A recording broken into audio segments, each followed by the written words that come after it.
सृष्टि बचपन से ही दिखने में सुंदर नहीं थी, लेकिन अमीर बाप की बेटी सृष्टि पर उसकी माँ जान छिड़कती।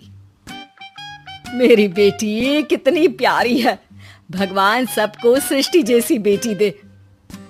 सृष्टि धीरे धीरे बड़ी होती है। एक दिन सृष्टि की सहेली कहती है, तू दिखने में कितनी अजीब सी है, लेकिन मैं जानती हूँ हम सब में सबसे अच्छी शादी तो तेरी ही होगी। तेरे पापा अमीर जो हैं।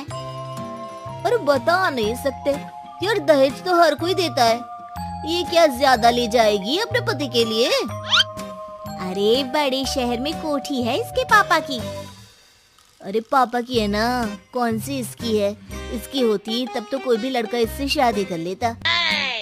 अरे पापा की मतलब पापा की है तो मेरी ही है ना? किसने कहा? अब तेरी तो तब होगी ना जब तेरा भाई ना हो। वैसे भी शादी के बाद सारी प्रॉपर्टी भाई के नाम होती है। सृष्टि समझ जाती है कि उसे किसी भी हालत में माँ बाप की सारी प्रॉपर्टी को अपने नाम करना है, लेकिन कैसे? एक दिन सृष्टि का भाई शीनू कहता है, बहन क्या कर रही है? तुझसे एक बात करनी है। अरे हाँ करना, मैं तो तेरी बहन हूँ। बहन मेरी लाइफ में ना एक लड़की है, बहुत अच्छी है। मैं सोच रहा हूँ माँ और पापा से बात करूँ शादी के लिए। सृष्टि को समझ में आ जाता है कि भाई की शादी होते ही भाभी उसे एक दिन भी घर में बर्दाश्त नहीं करेगी। क्या बात है भाई, बताना कौन है वो? यार वो बहुत अच्छी लड़की है, पढ़ी लिखी है, मेरे साथ जॉब भी करती है। बस एक प्रॉब्लम है। हाँ प्रॉब्लम? क्या प्रॉब्लम है भाई? यार वो शादीशुदा है, लेकिन उसके पति ने उसे सिर्फ इसलिए छोड़ दिया क्योंकि उसके माँ बाप दहेज नहीं दे पाए। सृष्टि ये सुनकर न जाने क्यों खुश हो जाती है। अरे भाई तो क्या हुआ, लड़की तुझे तो पसंद है ना? शीनू को लगता है कि बहन उसे समझ रही है। वो इस बात से अनजान होता है कि उसकी बहन की मंशा पूरा घर हड़पने की है। सृष्टि अपनी माँ से कहती है, मम्मी मुझे तो बहुत चिंता है, पता है शीनू क्या कर रहा है? अरे क्या कर रहा है, वो तो काम पर जाता है और वापस घर आता है। नहीं ना माँ, वो यही तो नहीं कर रहा, बाकी सब कर रहा है। आपको पता है उससे प्यार है, और वो भी एक शादीशुदा लड़की से।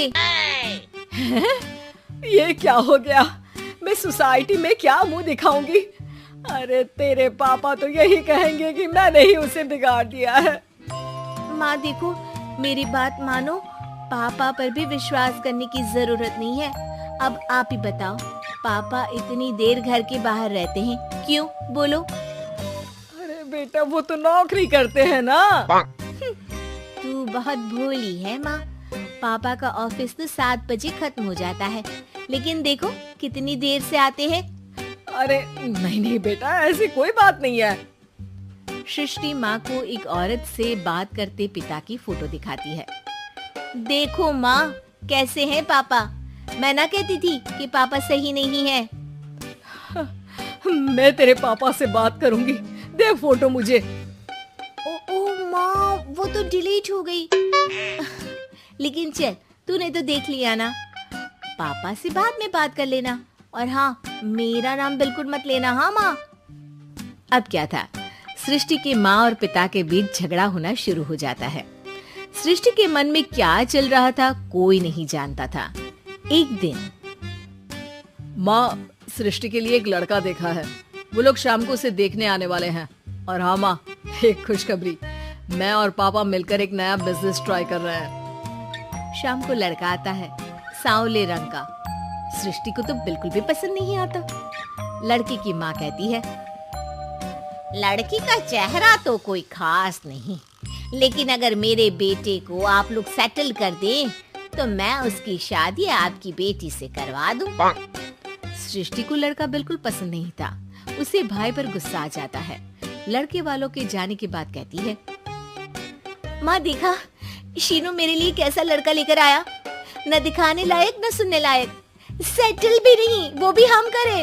अरे माँ मैं जानती हूँ ये मेरी शादी किसी भी घर में क्यों करवाना चाहता है? अरे कैसी बात कर रही है बहन, तूने तो देखा ना, लड़के को मैंने ही मना कर दिया तुझसे शादी के लिए। जिसने लड़का बताया था उसने उसकी बहुत तारीफ की थी। बात आई गई हो जाती है, लेकिन सृष्टि का मन शांत नहीं होता। क्या करूं, कुछ समझ में नहीं आ रहा।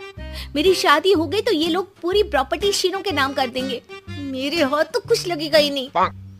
तभी सृष्टि को आइडिया आता है। वो किसी वकील को फोन करती है। जी देखिए, अगर आपके मम्मी पापा का तलाक हो जाता है तो आपके पिता की आधी प्रॉपर्टी आपकी माँ के नाम हो जाएगी, फिर उसे वो किसी को भी दे सकती है।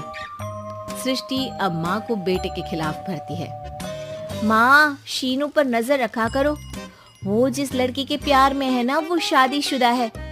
यहाँ आएगी, सारा पैसा, रुपया, जमीन, जायदाद सब हड़प लेगी। पापा का भी हाल तुमसे छुपा नहीं है। ऐसा ना हो कि मैं और आप एक दिन सड़क पर भीख मांगे। हे भगवान, मैं तो जीते जी मर जाऊंगी अगर ऐसा हो गया तो। ऐसा हो गया नहीं माँ, ऐसा ही होगा। अभी समय है, आगे का सोच लो। मैं तो कहती हूँ पापा से आधी प्रॉपर्टी लेकर अलग हो जाओ। पापा की आधी प्रॉपर्टी भी हम लोगों को अगर मिल जाती है ना तो अगले 7 जन्म सफल समझो।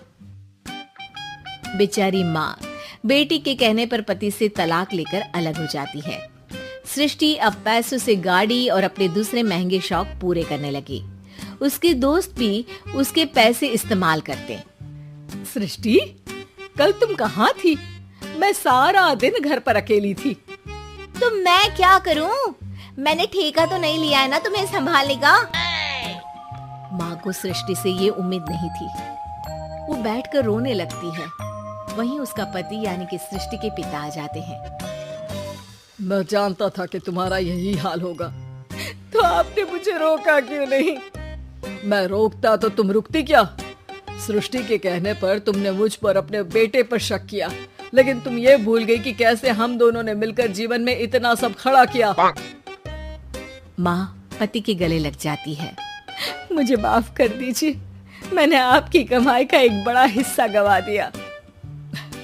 कोई बात नहीं, तुम साथ हो तो मैं ऐसी 7 प्रॉपर्टी खड़ी कर दूंगा। तभी वहाँ सृष्टि आ जाती है रोते हुए। माँ, मयंक ने मुझे छोड़ दिया।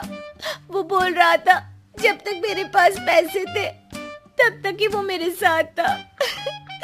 पापा, माँ, मुझे माफ कर दीजिए।